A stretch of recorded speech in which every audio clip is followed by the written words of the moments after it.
Merci de rester fidèle au programme d'ITV. C'est parti pour cette édition du soir. Les titres. Une partie de l'hypermarché exclusive partie en fumée. Un violent incendie a ravagé les installations. Les dégâts sont énormes. Le secteur de l'éducation risque de connaître des perturbations. Le syndicat autonome des enseignants du moyen secondaire du Sénégal, SAEMS, annonce le dépôt d'un préavis de grève. Selon ses membres, l'État n'a pas respecté ses engagements. Et puis la ville de Rufisque est déficitaire. Le maire de la ville exprime sa déception après l'adoption du budget 2025 de la mairie. Plusieurs chantiers risquent de connaître des retards à cause de l'absence des ressources financières. Voilà pour les titres. Le développement, c'est dans une poignée de secondes.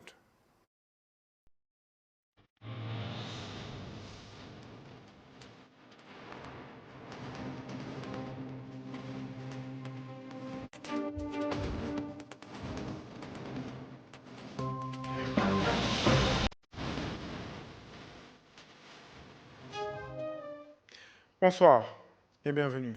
L'hypermarché exclusif de Yoff a pris feu très tôt ce matin. Les dégâts sont inestimables.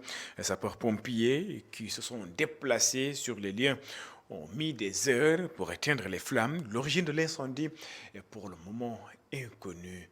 Aram Faldaou et Selman Diallo. Les soldats du feu en guerre pour stopper la fumée causée par l'incendie qui a ravagé l'hypermarché exclusif de Yoff. Plus d'une dizaine de camions-citernes déployés pour contenir les flammes. L'incendie s'est déclaré vers 5 heures du matin. Seul le rez-de-chaussée a pu s'échapper, sinon tout ce qui était entreposé dans les 2 premiers étages de l'établissement, ustensiles, produits textiles et matériel de décoration plastique sont consumés par l'incendie. La devanture complètement détruite. Les travailleurs et propriétaires qui n'ont que leurs yeux pour regarder leur source de revenus réduite en cendres, impossible de recueillir un témoignage de ces derniers qui de loin sont dévastés et surpris par cet incendie en ce moment de fête.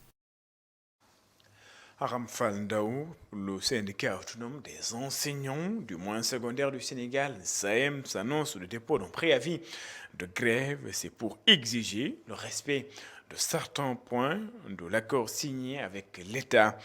Selon le syndicat, le gouvernement n'a pas bougé le doigt pour régler les préoccupations des enseignants. Elhadji Malick Youm est le secrétaire général du SAEM. Il est ici au micro d'Hassane Ba. Vous savez que les syndicats d'enseignants ont joué un rôle prépondérant pour la survenue d'une 3e alternance politique au Sénégal. Mais après plusieurs mois, après plusieurs rencontres, nous nous sommes rendus compte que jusqu'à présent, nous n'avons pas pu obtenir la satisfaction que nous attendions de ces nouvelles autorités. Et c'est pour cette raison que nous avons décidé d'entamer une tournée nationale, d'aller parler avec les enseignants au niveau de la base, de les mobiliser, parce que nous pensons qu'aujourd'hui, inévitablement, nous avons l'obligation de porter le combat pour l'appurement du passif social. Nous avons profité de cette tournée pour rappeler aux camarades qu'il y a des questions qui sont extrêmement importantes et sur lesquelles le gouvernement est toujours attendu et sur lesquelles nous constatons un immobilisme, nous constatons également un statu quo. Il s'agit de la question des lenteurs administratives, il s'agit également de la question des décisionnaires, il s'agit même de la question de la revalorisation salariale, sur laquelle question nous avons greffé d'autres questions sur lesquelles le gouvernement avait pris des engagements. Il s'agit notamment de ce que nous appelons la question de la surimposition et toutes ces questions conjuguées à celles relatives à la prise en charge donc des questions de formation nous ont poussé aujourd'hui à revenir vers la base pour tout simplement prendre en charge ces préoccupations et aller dans le sens de matérialiser une décision qui a été prise par notre instance qui porte sur le combat syndical, parce que nous devons rappeler qu'au sortir de cet agenda politique qui nous a été imposé par les acteurs de 2021 à 2024, nous pensions que les nouvelles autorités allaient avoir comme feuille de route la prise en charge effective des préoccupations, surtout sociales, pour qu'il y ait le progrès social au Sénégal. Mais le bilan syndical que nous tirons de ces points de revendication, qui sont des points hautement importants pour la carrière de l'enseignant, nous montre aujourd'hui que le gouvernement est en train de faire dans le dilatoire, ils sont en train de faire dans le louvoiement, et c'est pour cette raison que nous avons entamé cette tournée nationale pour mobiliser les troupes, pour aller au combat, et dès notre retour à Dakar, nous allons déposer un préavis de grève pour montrer au gouvernement que le combat que nous avions mené contre les derniers régimes, c'est ce combat-là que nous allons mener, parce que nous pensons que la préoccupation des populations, les préoccupations des travailleurs doivent être la préoccupation première de tout nouveau régime qui s'installe, ce qui n'est pas encore le cas. El Hadji Malick Youm, secrétaire général du SAMCT en tournée à Ziguinchor. Et puis restons dans le secteur de l'éducation. C'est pour parler de l'introduction de l'anglais dès l'élémentaire. La commission arabophone des jeunes du CELS authentique rejette cette décision des autorités. Ces syndicalistes comptent mettre en place un cadre. C'est pour exiger de l'État du Sénégal la satisfaction de leurs revendications. Pape Mbaye Marissila est le secrétaire général de la commission des arabophones des jeunes du CELS authentique, qui est ici au micro de Babacar Seck. Nous n'avons pas compris l'option du ministre de l'Éducation nationale. Et aujourd'hui, il y a un sentiment de découragement qui anime ceux qui ont été pressentis pour véritablement conduire cette réforme au niveau de l'élémentaire. Parce que c'est des enseignants qui, en principe, selon la formule qui a été présentée la fois dernière, vont intervenir les après-midi, donc du mardi et du jeudi.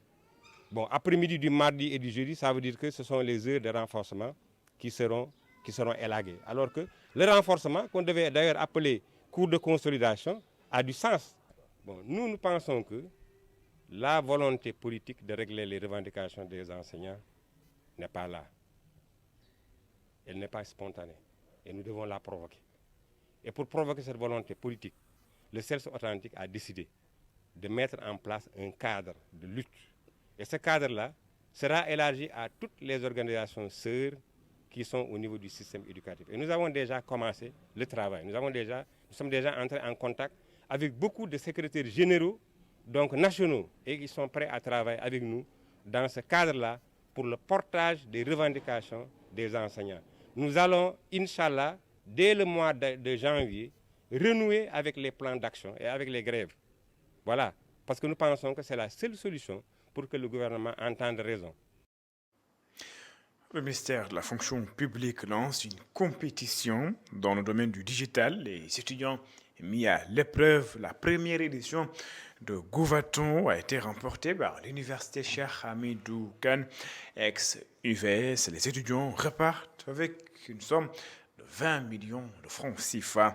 Olivier Boukal, ministre de la fonction publique et de la réforme du service public, est ici au micro de Babacar Seck.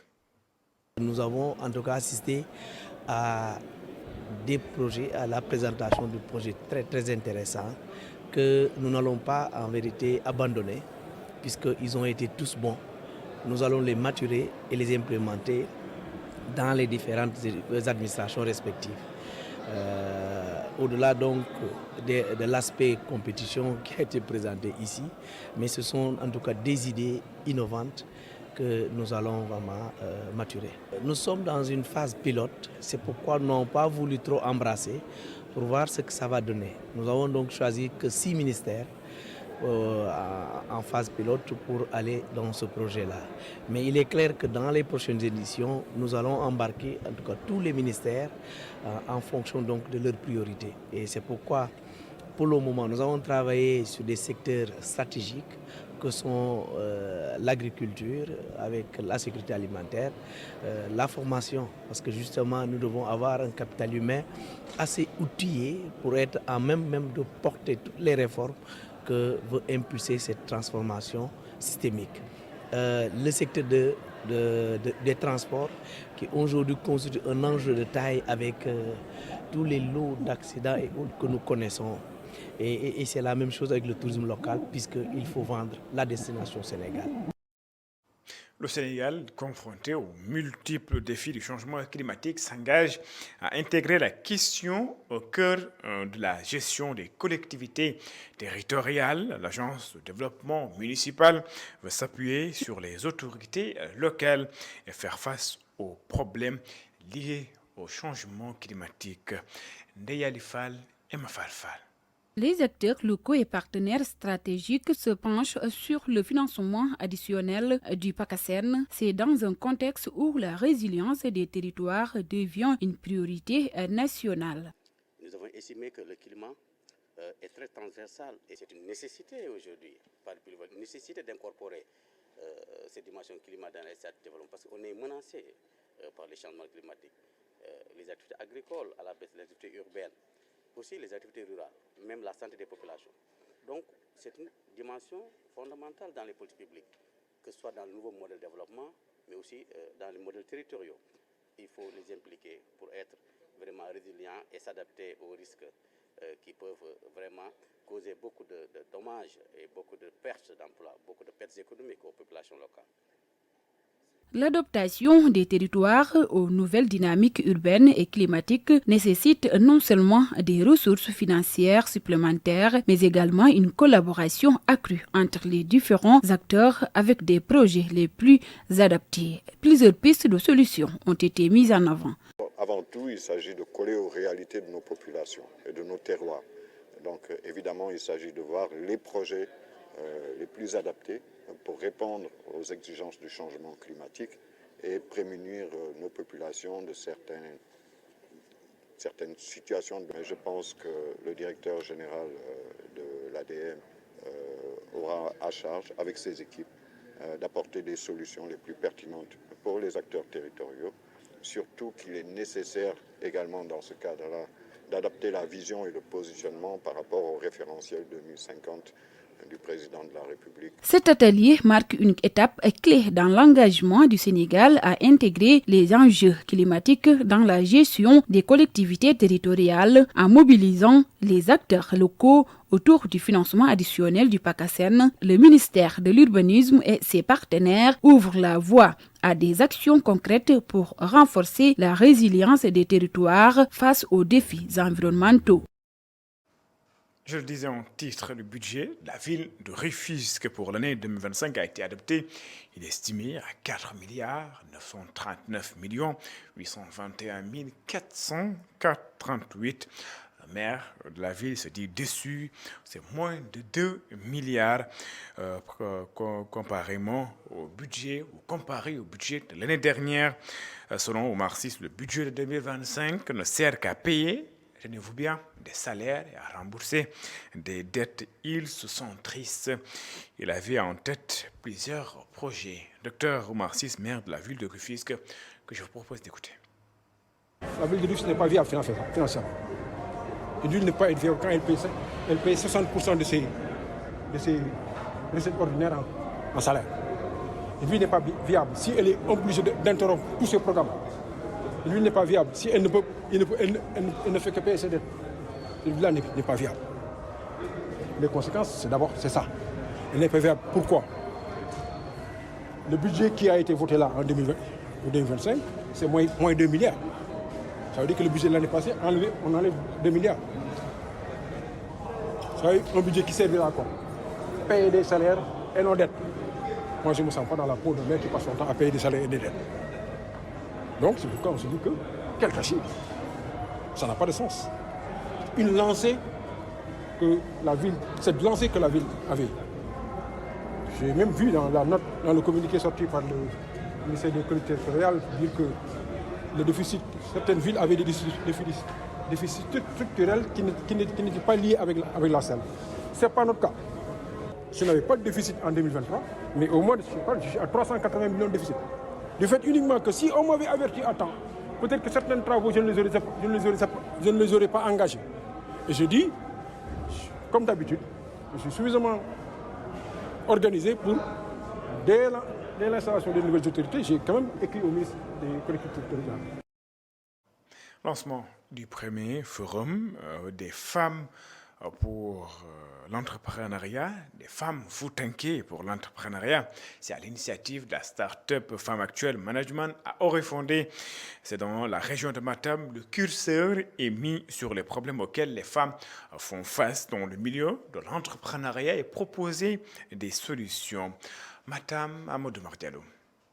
De l'entrepreneuriat, un levier d'autonomisation des femmes rurales pour le développement de leur terroir. Telle est la vision des startups Femmes Actuelles Management. Orefondé a été le lieu de convergence des femmes entrepreneuses et des partenaires pour le lancement du premier forum des femmes Foutanké. Raihana Diallo, initiatrice du forum, est revenue sur l'objectif de la rencontre. De ce forum était aujourd'hui de réunir d'abord l'ensemble des femmes entrepreneuses ou pas, ou qui veulent entreprendre dans un futur proche, et de réfléchir, comme je l'ai dit, sur les solutions à adapter et pour développer notre région de manière générale. Conscient des obstacles qui minent l'entrepreneuriat en milieu rural, acteurs et partenaires se donnent la main pour trouver des solutions aux problèmes des femmes du secteur. Au niveau de la région ou bien au niveau du Fouta, notamment pour l'entrepreneuriat des femmes de manière générale, donc notamment on a parlé de la formalisation, le manque de formation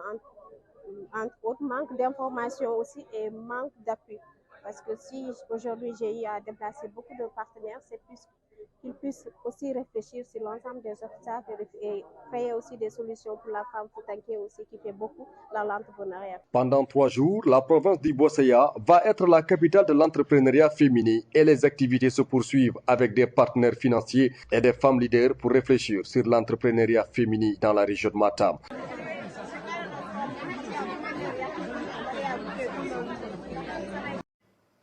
Au mot de sport dans cette édition à Kaolack pour faire face au manque de formation des pratiquants de handball, discipline sportive.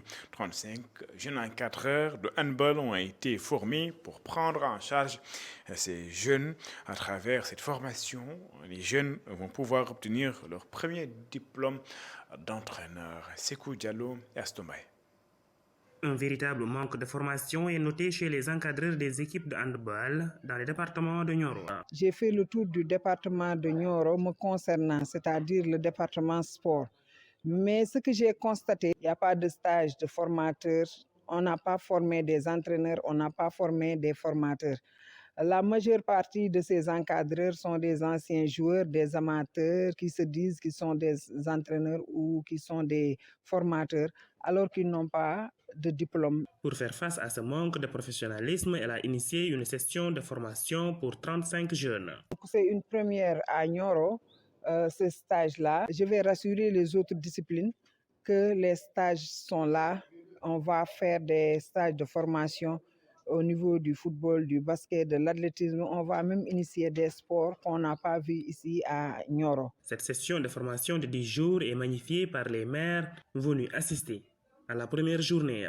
Cette formation-là va permettre aux jeunes venus des différentes communes du département de pouvoir disposer de leur premier diplôme qui va leur ouvrir certainement la voie, qui va leur ouvrir en tout cas le marché professionnel. Nioro du Rip regorge beaucoup de talents sportifs, mais il leur manque de visibilité. Pour faire face à ce problème, la nouvelle chef de service départemental des sports compte organiser des sessions de formation dans toutes les disciplines sportives. C'est d'ailleurs cet élément sport qui me font cette édition. Retrouvez juste après le journal votre entretien spécial qui reçoit ce soir El Haj Malik Youm, il est le secrétaire général du SAEMS. Excellente suite de programme sur les antennes d'ITV.